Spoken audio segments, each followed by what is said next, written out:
Hey, Mitch Tram here. I want to chat a little bit about the Abu Garcia Ambassador 5500C3 and 6500C3.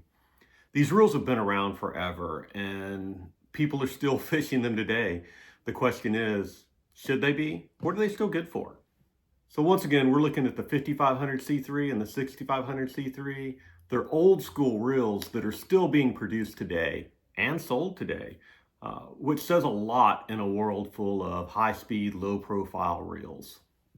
People still fish these because they're simple, they're durable, and they just work. There's not much to go wrong with these reels, and when something does, you can usually fix it yourself. It's a simple design, it's really durable, they're easy to service, and they're really kind of a torque over speed type reel. So we have the 6500 right here and the 5500 right here. So thinking about the 5500, the 5500 is a little more versatile, so to speak, for most people. It's smaller, it's lighter, it's easier to fish all day. Not to say that it's as light as, a low profile bait caster, because it's not. What do people use these for, or what are they really still good for?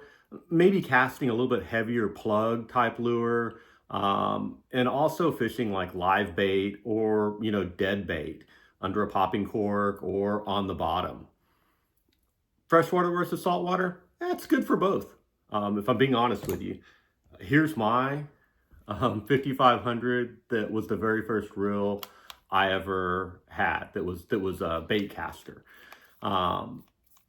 It's been in the salt water the majority of its life, and it still works. It's a little bit rough these days just because it has hundreds of hours on it at this point, but it still works perfectly fine after 20 plus years.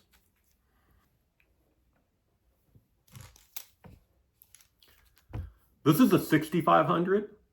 It's a little bit heavier, a little bit larger reel, has a larger spool, it has more line capacity. And it also has the bait clicker on it, which is this right here, right? And so when that's on and you reel, you hear a clicking sound. But essentially what happens is you cast out the line, right? You cast the reel, and then you just leave the button depressed. And if something starts to pull your bait, you hear this clicking noise.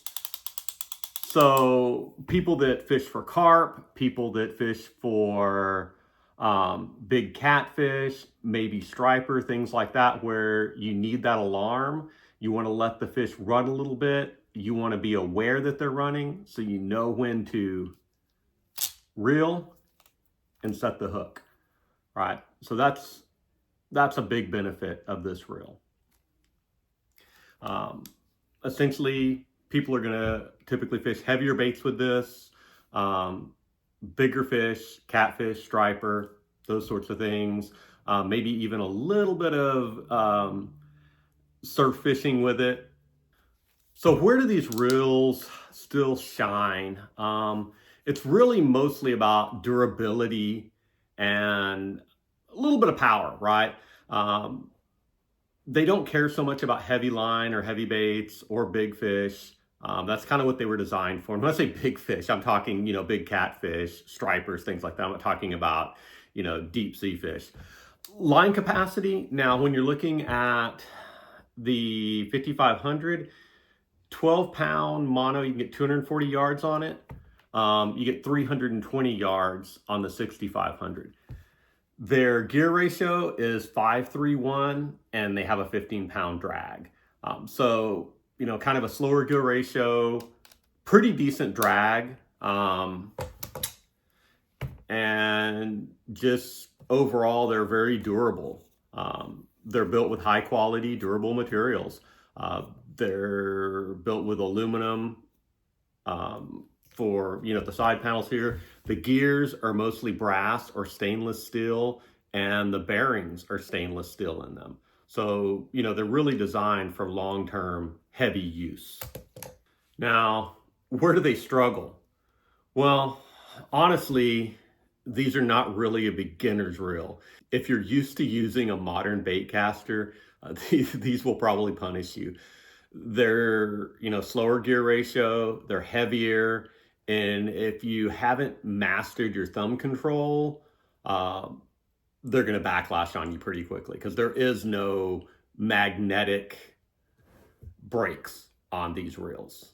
So if you like gear, you can understand, maintain, and trust, these reels make sense. If you want something that is lightweight, high speed, finesse, you probably need to look elsewhere. They're not really designed for that.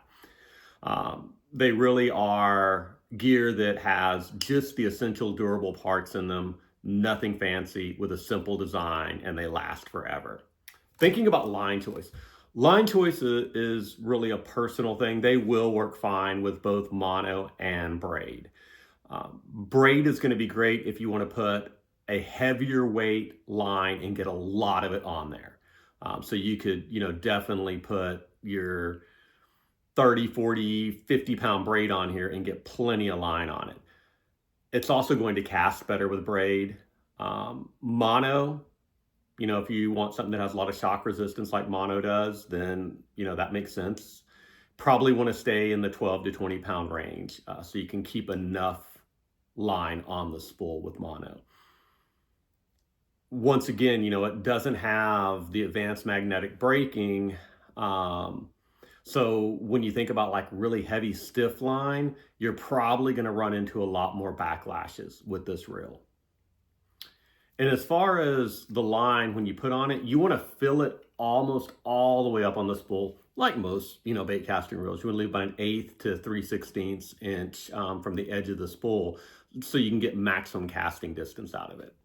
So are these reels relevant today? Yeah, absolutely. But really only if you're going to be using them for what they're designed for, what they're really good at, right?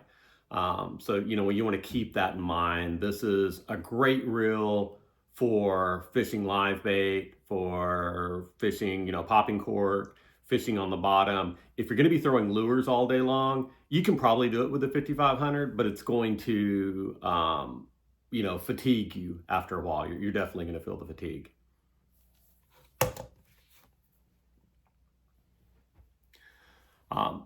If you want, I can tear one of these down and show you why it lasts forever, show you the parts, show how easy it is to service, and you can get the parts for these things everywhere. Just let me know in the comments. I'm happy to do that. And once again, if you like honest gear breakdowns, honest gear reviews, hit subscribe. All right, y'all take care.